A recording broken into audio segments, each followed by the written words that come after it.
Hello नमस्कार, आप सभी का फिल्मी इला में स्वागत है। दोस्तों, आज का जो वीडियो है वो बहुत ही खास होने वाला है क्योंकि आज के वीडियो में ना मैं किसी फिल्म का रिव्यू करने वाला हूं और ना ही मैं किसी फिल्म के बारे में बताने वाला हूं। आज के इस वीडियो में बात होगी पूरी की पूरी बॉलीवुड इंडस्ट्री के बारे में, क्योंकि पिछले दिनों सोशल मीडिया हो या अन्य प्लेटफॉर्म पे मुझे कई लोग पूछते आ रहे थे कि आखिर बॉलीवुड इंडस्ट्री का जो बुरा दौर है वो कब था। क्या जो ये समय चल रहा है कोरोना काल के बाद से अब तक का जो समय है, ये बॉलीवुड इंडस्ट्री के लिए सबसे बुरा दौर है या इसके पहले भी ऐसे दौर आ चुके हैं। तो मैं इन्हीं सारे सवालों का जवाब दूंगा और इन्हीं के बारे में बात करूंगा जो मैं मेन स्ट्रीम मीडिया में काम करते हुए जो भी मुझे 3-4 साल का एक्सपीरियंस था, जो मैंने उस समय एक एंटरटेनमेंट जर्नलिस्ट होने के नाते जो मैंने बॉलीवुड इंडस्ट्री को फॉलो किया, जैसे मैंने अंदर की इंडस्ट्री के बारे में जानकारियाँ ली, उसका अनुभव भी मैं आपसे शेयर करूँगा। और बचपन से हम बॉलीवुड इंडस्ट्री को देखते आ रहे हैं, बॉलीवुड फिल्मों को देखते आ रहे हैं, फॉलो करते आ रहे हैं कैसे बॉलीवुड इंडस्ट्री में फिल्में कमाई करती हैं और किस किस एलिमेंट्स पे बॉलीवुड इंडस्ट्री की कमाई और उनके जो भी आगे की प्लानिंग्स होती हैं डिपेंड करती हैं। इन सारी चीज़ों के बारे में इस वीडियो में बात होगी, तो इस वीडियो को अंत तक देखिएगा। मैं कोशिश करूंगा कि आपको समझा पाऊँ कि आखिर बॉलीवुड इंडस्ट्री इस समय बुरे दौर से क्यों चल रही है, इसके पीछे का असली कारण क्या है और क्या भविष्य में बॉलीवुड इंडस्ट्री इस जो बुरा दौर है उनका इससे उभरने में कामयाब हो पाएगी कि नहीं हो पाएगी। तो अगर अभी तक आपने हमारे इस यूट्यूब चैनल को सब्सक्राइब नहीं किया है तो जल्दी से कर दीजिए, क्योंकि आपका प्यार और समर्थन ही मुझे इंस्पायर करता है कि मैं आपसे फिल्मों के बारे में बात करूं, फिल्म रिव्यू करूं या फिर जो भी चीज़ें होती हैं आप तक लेकर आऊं। तो इसे सब्सक्राइब करके मुझे प्यार दीजिए। मैंने एक शुरुआत की है एक इंडिपेंडेंट जर्नलिस्ट की तरह, एक फिल्म रिव्यूअर की तरह, तो मैं चाहता हूं कि इस यूट्यूब चैनल को सब्सक्राइब करके आप मुझे सपोर्ट कीजिए। तो हमारा आज का जो टॉपिक है वो बॉलीवुड इंडस्ट्री का बुरा दौर। क्यों इस समय बॉलीवुड इंडस्ट्री जो है वो बुरे दौर से गुजर रही है, क्योंकि मैं कुछ आंकड़े भी आपके सामने रखूंगा, क्योंकि बिना आंकड़ों के बात करना बेमानी होगी। तो मैं आंकड़ों के साथ आज बात करूंगा और सबसे जो मुख्य बात है वो ये है कि पिछले 7 महीनों में, जो हमारा जनवरी 2022 शुरू हुआ है और आज 1 अगस्त है, मतलब पहली तारीख है अगस्त की, 7 महीने बीत चुके हैं। इन 7 महीनों में बॉलीवुड इंडस्ट्री ने सिर्फ 2 सुपरहिट फिल्में दी है, जिनमें से एक ऑल टाइम ब्लॉकबस्टर है और एक ब्लॉकबस्टर के करीब ही माना जा रहा है, और एक जो फिल्म है, जो तीसरी फिल्म है, वो एक सेमी हिट फिल्म है, जिसको हिट की श्रेणी में रखना थोड़ा बेमानी हुई क्योंकि वो हाई बजट की फिल्म है। इन तीनों फिल्मों के बारे में बता दूं, उसके बाद से मैं आगे की बात करूंगा। जो एक फिल्म आई थी द कश्मीर फाइल्स, ये फिल्म है जो 250 करोड़ के आसपास की कमाई की थी बॉक्स ऑफिस पर।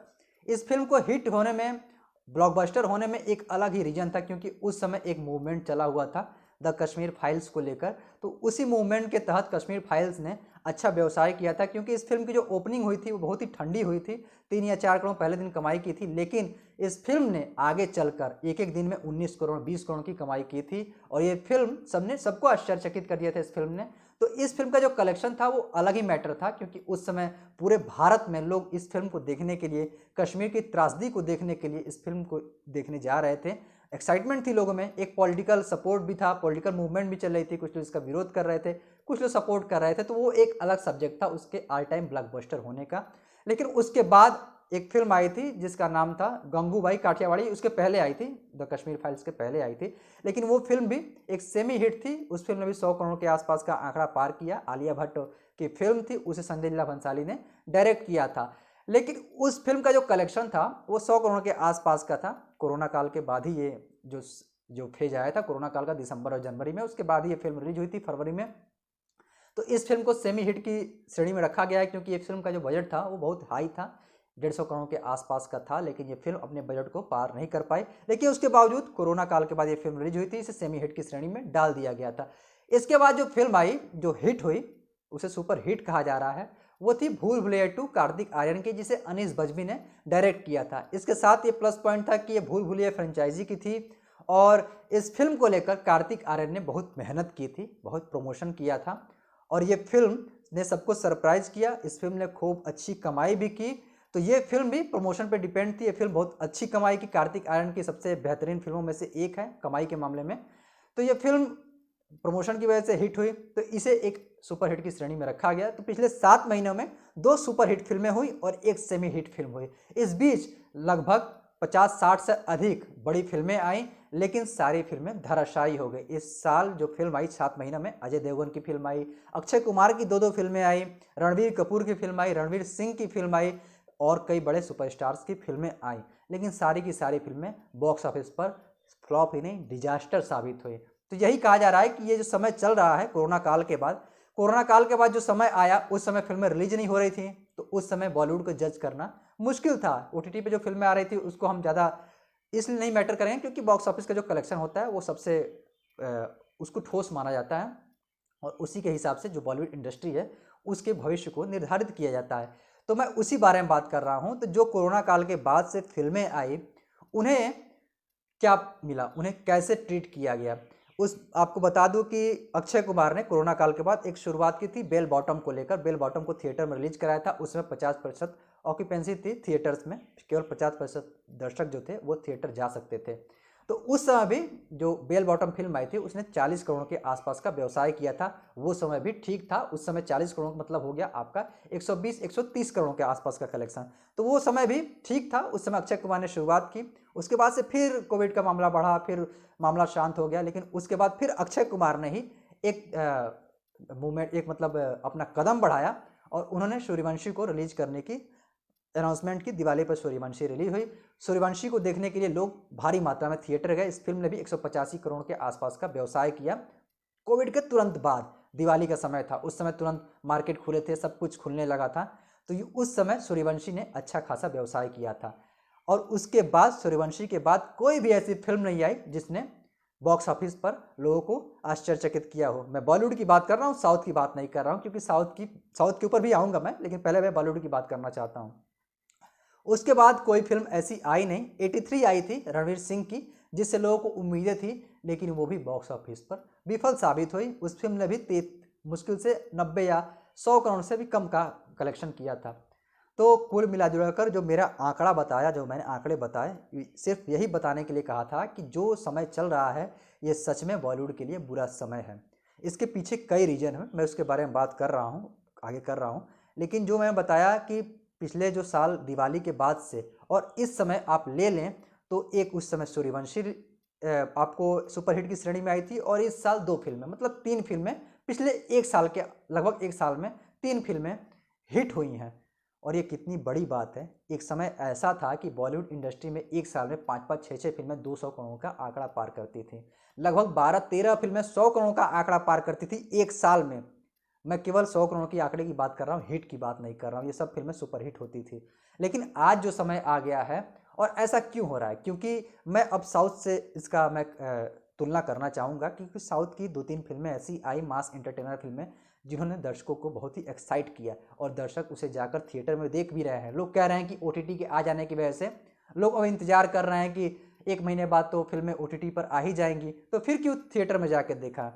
तो इसी की मैं बात कर रहा हूँ कि ओटीटी इतना मैटर नहीं कर रहा है जितना आप सोच रहे हैं, क्योंकि जो साउथ की फिल्में आ रही हैं, आप RRR को देख लीजिए, KGF 2 को देख लीजिए, आप पुष्पा को देख लीजिए। पुष्पा तो पहले ही आई थी ना, तुरंत कोविड के बाद वो फिल्म आई थी, और उसके आने के बाद ही कोविड का वो लग गया था, रिस्ट्रिक्शन लग गए थे, लेकिन उसके बाद भी ये फिल्म लोगों के दिलों और दिमाग पर छाई रही।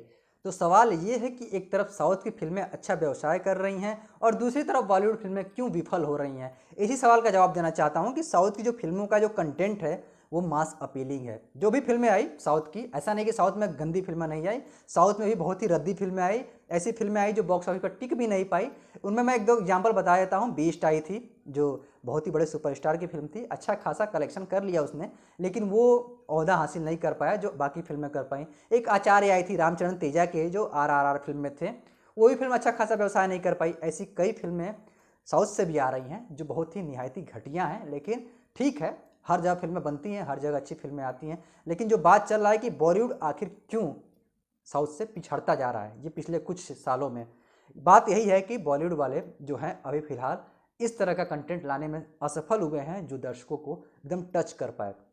और भी कई सारे रीजन हैं। लोगों का जो मोह भंग होता जा रहा है उसके पीछे बॉलीवुड की पुराने जो कुकर्म कहेंगे एक तरह से, जो उन्होंने पिछले समय में जो लोगों को मैनिपुलेट किया है, अपनी फिल्मों की ब्रांडिंग बेची है लेकिन कंटेंट डब्बा रहा है, उसी वजह से लोग और भी नाराज़ हैं। ऐसा नहीं है, लोग में नाराज़गी भी है, लेकिन एक और फैक्टर ये भी है कि साउथ वाले जो बना रहे हैं फिल्म, जो कंटेंट लेकर आ रहे हैं, वो बड़े ऑडियंस को पसंद आ रहा है। RRR को ले लीजिए, KGF चैप्टर 2 को ले लीजिए, पुष्पा को ले लीजिए, और भी अभी फिल्म आई थी विक्रांत रोना, ये हिंदी बेल्ट में अच्छा काम नहीं कर पाई थी। विक्रम भी आई थी, हिंदी बेल्ट में अच्छा काम नहीं कर पाई थी, लेकिन एक मास ऑडियंस है जो पूरे भारत की बात हो रही है, तो वहाँ ये फिल्म बहुत ही अच्छा व्यवसाय कर रही थी। इस तरह की जो कंटेंट है, सम्राट पृथ्वीराज आई बॉलीवुड में, शमशेरा आई, यही फिल्में अच्छा व्यवसाय करना चाहिए इन फिल्मों को, लेकिन नहीं कर पाई क्योंकि लोगों के मन में अभी भी शंका है बॉलीवुड को लेकर, इसको डिनाई नहीं किया जा सकता। तो आगे आने वाले समय में यही उम्मीद जताई जा रही है कि जो फिल्में आने वाली है, ब्रह्मास्त्र है, लाल सिंह चड्ढा है, रक्षाबंधन है, आगे आपकी विक्रम बेधा की रीमेक आ रही है, ये जो फिल्में हैं बड़े स्टार्स की, ये बॉलीवुड को जो संकट जो चल रहा है उससे निकालने में कामयाब होंगी।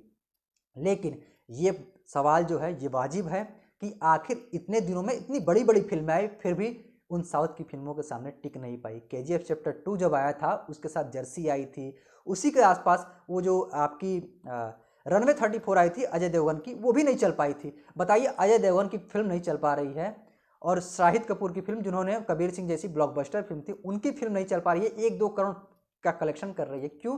क्योंकि साउथ की एक बड़ी फिल्म रिलीज हुई है, उसके सामने ये उनकी फिल्में टिक नहीं पा रही हैं। तो ये सोचना होगा, हर किसी को सोचना होगा जो बॉलीवुड इंडस्ट्री से जुड़ा हुआ है। और अगर आप इस वीडियो को देख भी रहे हैं तो ये सोचिए आप, क्योंकि कंटेंट के मामले में आप अब दर्शकों को मूर्ख नहीं बना सकते, क्योंकि दर्शक अब वर्ल्ड वाइड सिनेमा देखने लगा है OTT के आने की वजह से। तो अगर आपको थिएटर में अच्छा खासा कलेक्शन करना है तो आपको थिएटर की तरह की फिल्में बनानी पड़ेंगी, ऐसी फिल्में बनानी पड़ेंगी जो दर्शक थिएटर तक आके देखे और एंजॉय करे। मसाला एंटरटेनर के नाम पर आप डब्बा मत दीजिए, क्योंकि अभी कई फिल्में आई थी जो मसाला एंटरटेनर का मसाला एंटरटेनमेंट का दावा कर रही थी, लेकिन दर्शक उसे एंजॉय नहीं कर पाए थे। शमशेरा ऐसी फिल्म है, उसको अच्छी ओपनिंग मिलनी चाहिए, लेकिन इनके साथ समस्या ये आ गई है कि ये खुद ही अपना ट्रस्ट खो चुके हैं बॉलीवुड इंडस्ट्री। वो अच्छे से अपनी फिल्म का प्रमोशन भी नहीं कर पा रहे हैं, और कंटेंट जो है वो भी बहुत ही डब्बा गोल हो रहा है।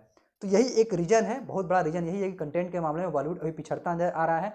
अच्छे राइटर्स की कमी है, अच्छे एग्जीक्यूशन की कमी है, अच्छे प्रमोशनल स्ट्रेटजी की कमी है, क्योंकि साउथ वाले प्रमोशन के मामले में बॉलीवुड से 20 साबित हो रहे हैं। बॉलीवुड एक समय अपने प्रमोशनल स्ट्रेटजी की वजह से बहुत ही पावरफुल था।